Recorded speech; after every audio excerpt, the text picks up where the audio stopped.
The letter was never meant to be found.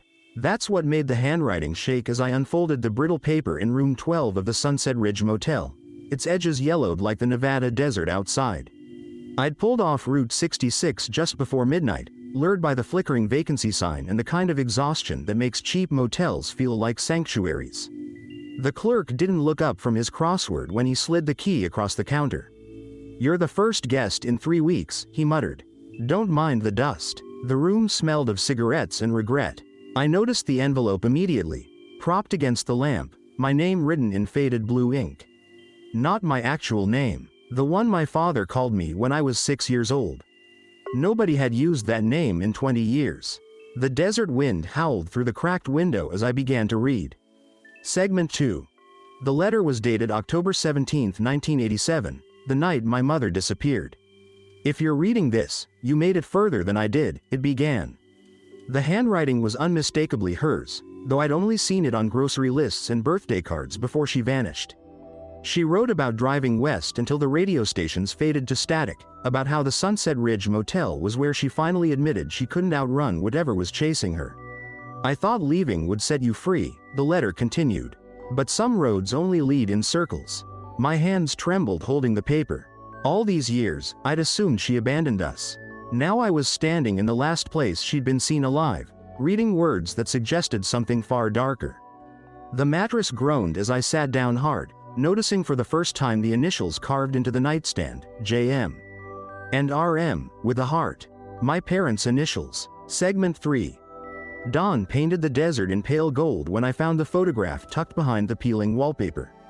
3 people smiled up at me. My father, my mother, and a man I didn't recognize, all standing in front of this very motel. The date scrawled on the back, 1985. 2 years before she disappeared. The clerk finally looked interested when I showed him the photo. "That's old man Calloway," he said, pointing to the stranger.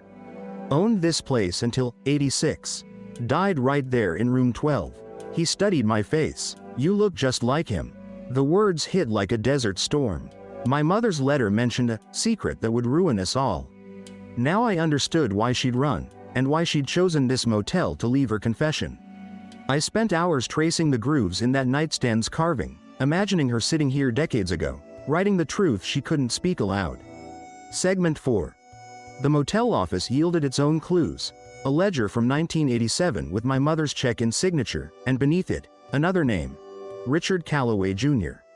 The clerk produced a rusted key. "Basement's off limits, but..." His silence said more than words.